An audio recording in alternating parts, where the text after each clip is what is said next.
Everybody, Ranchin here, trying a new thing. No, I'm not. Ranchin here, everybody.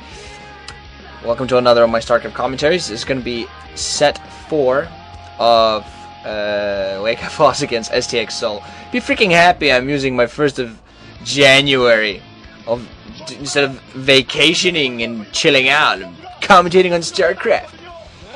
So yeah, this is going to be BackHo against July, and I look forward to this match simply to see BackHo get completely creamed by July zerg. BackHo is horrible against zerg. I don't know how he beat Fire Fist in the OSL preliminary round of 36. I don't know how he did it, but he somehow did it. He's about 35% against zerg, something in that range, while July is close to being 70%. He's about 65, 66, something in that range. So look forward to some BackHo ownage. I didn't preeminent. I haven't seen this match before.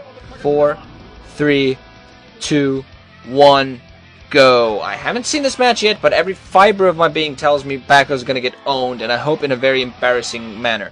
It's going to be on Medusa. We're going to have BackHo in green at 11 o'clock. We're going to have July in red at 3 o'clock. BackHo there focusing, gotta win this, gonna take my team to the top, gonna be the ace today. No, you're not. I think I rhymed something here. Never mind. Look forward to seeing this match. Right, Medusa, slightly protoss favorite. This map was coined as a zerg favorite map because of the wide open middle, but it isn't. It allows protoss plenty of maneuverability, which it can take advantage of.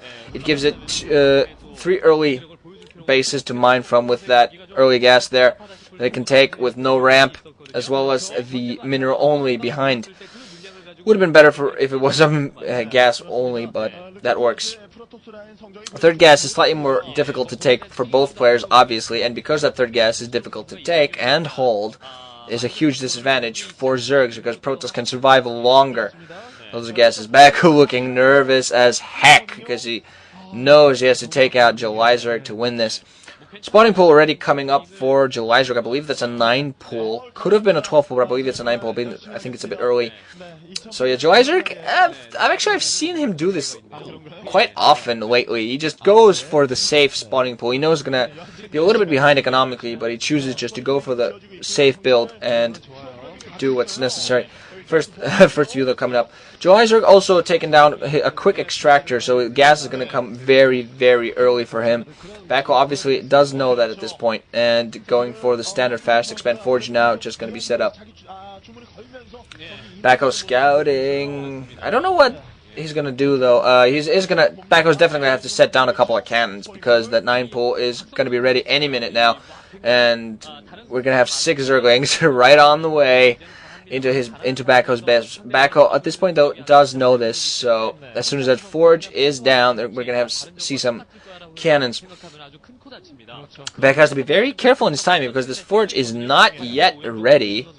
Okay, now they're just ready, and the 2 cannons now coming up. So never mind, those 2 zerglings, those 6 zerglings are not gonna get there in time. You're gonna meanwhile take out this scouting probe as it tries to run away. It's gonna work. Could dodge, yeah, it's doing a pretty decent job there. No speed upgrade for those zerglings, so the zerglings definitely not going to be able to get through. They probably know at this point not going to be able to get through, not even going to try. Instead, just going to try to take out the scouting probe, although being a little bit bad about it. Probe just dancing around in circles, possibly trying to run back into July zerg's base to scout, although it's going to... Oh, okay, almost got pinned in. I think at this point, BackHo's just going to send it back. July zerg should be setting up for his, yeah, there we go. His hatchery is sitting down, getting ready to expand. And I think at this point BackHo has already set down his nexus, yes. So BackHo's going to take a quick economic advantage. Not only with that, he has his expansion pretty safe and running, but that early 9 pull by July zerg didn't result in any damage to the forces of BackHo. Gateway also coming down, so we're going to see if he pumps, probably going to pump zerglings from that. Finally, speed upgrade is ready for the zerglings, so that probably is going to take down. We're going to see if July zerg, he has, what, 8 zerglings, I think there. We'll see if he tries a run by with those speed upgraded zerglings. Lair now coming down as well. Okay, never mind, those zerglings are going to go straight for the temple. Where have I seen this before?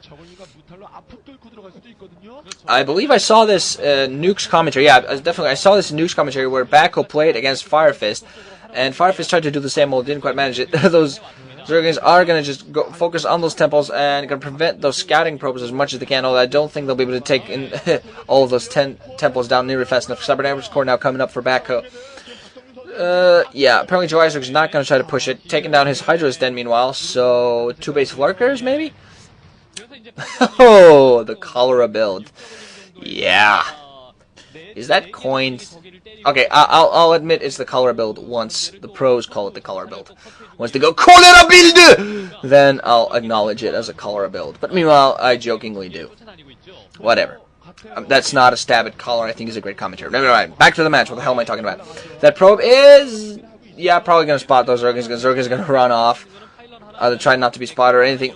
Gonna take out that scouting probe before I manage to do anything. Gotta be careful. Oh, okay, gotta run back just in time, not to be caught by those cannons. Stargate now on the way for BackHo. That Corsair's gonna fly around, do plenty of stuff.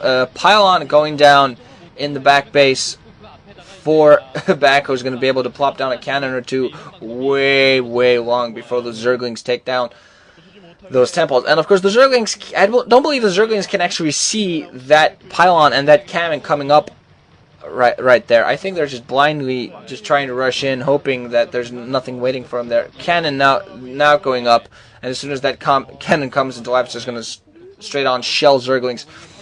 2 expansions now up for both players. Mining. Joe Isaac has to take either his mineral only or take another gas. He has Hydra's now going out, so he's going to have to probably going to go and try to break the front here with a bunch of Hydras and Zerglings also to support. That actually could be a pretty smart idea because I don't see a lot of forces out for BackHo at this point. He's Corsair. His Corsair should be on the way very soon. Still just Hydras and Zerglings being produced by Joe Isaac. So he's actually being produced. Was that? That was indeed. I think my eyes might have deceived me. I think I just saw an Arbiter Tribunal. I think I did see a robotics facility, and I saw what I thought was an Arbiter Tribunal. I'm not gonna say anything until I see that again, because I think my eyes might have simply lied to me a little bit. But anyway, back to the game. BackHo might have looked like he might have relaxed a little bit, but still looking a little bit nervous. July Zerg, his usual coldness. I kill all. Corsair now out, have to be very careful not to be caught by Hydras. Lots of Zergers. Okay, those Hydras simply going to be used for lurkers. So we're going to see Zerglings and lurkers trying to break the front. There are 3 cannons. 4th cannon is morphing in. Lurker is going to move in right here with those Zerglings. Lurkers managing to burrow before any of them get taken. Oh man, a bunch of Zerglings now moving in, breaking the front, surrounding the cannons as much as they can, and the cannons focusing on the Zerglings instead of the lurkers. 3 lurkers still alive, gonna get a little bit closer, try to take on as many of the cannons as they can. Those cannons, one cannon against moving in, one of those cannons, 2 cannons get taken, only 1 cannon still left alive. Those lurkers not in too much trouble, only 1 cannon firing them. The lurkers trying to move in to get into more positions. The lurker, unfortunately, 1 lurker does get taken out. No more cannons anymore for BackHo, so he's in serious trouble at this point. I think he has, though, taken down a couple of overlords for July Zerg. July Zerg can't reinforce this as quickly as he wanted. There's only 1 lurker now inside of his base. Okay, 1 more is over there trying to micro away from that Zealot, try to find a place to burrow because it's seriously damaged. Those Zerglings now going to move in, going to allow that lurker also to move in and burrow. They're just going to try to take out that 1 cannon there that's not focus firing nearly well enough, not taking out that 1 damaged lurker. The cannon is going to go down. Those 2 lurkers still have, several probes get caught there. Now these lurkers just going to focus on this pylon so they can move in and just completely decimate BackHo's row line. July's are going down, taking his mineral only meanwhile. And BackHo is in trouble. He has no probes there. He has a few cannons, and Joe Isaac has to be careful not to move into these cannons. Meanwhile, he is going to slowly whittle away at that Nexus. Meanwhile, 2 Corsairs out, taking out Overlords for BackHo. So he's trying to counter as much as he can. Another Overlord going down for Joe Isaac. I don't know. I mean, Joe Isaac is in a much better position. He has forces out there, and he has his observatory going up just now. But meanwhile, he has lost quite a few overlords, so he can't reinforce as much as he wanted to. Yeah, that mineral is coming down indeed. Well, the BackHo has to be very careful. This Nexus is being damaged a lot. So BackHo, meanwhile, just sitting there, waiting on his observer to take out these lurkers. I'd be very careful not to lose that Nexus. If he loses that Nexus, he's pretty much screwed at that point. No matter how much damage he's doing to these overlords, just as they are being spawned.